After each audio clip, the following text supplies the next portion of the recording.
አንቺ ልጅ ወዴት ነው የምትሄጂው? መጣሁ እናቴ ሱቅ ደርሼ።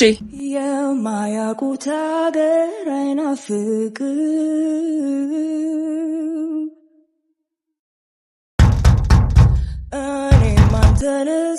ሃይ እንዴት መጣሽ? እናትሽ እንዴት ለቀቀች? ደህና ነሽ? ቆየሽ እንዴ ከመጣሽ? አይ አሁን ነው የመጣሁት። ፊትሽ ግን ጥሩ አይደለም። ደንግጬ ነው። ምን ነው? ምን አየሽ? አይ እማ እንዳትቆጣኝ ነው እንዴ? ሳትነግሪኝ እንዳትመጪ አላልኩሽም ነበር? ናፍቀኝ ነው። አንተ ግን ስላየኝ ደስ ያለህ አትመስልም። አረ ደስ ብሎኛል። አየሽኝ አይደል? በቃ ቶሎጂ። ትወደኛለህ ግን?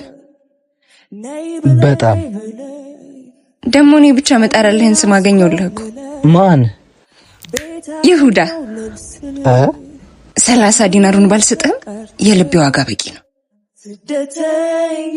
ቻው እሺ ይሁዳ። አረከው ልቤን ስደተኛ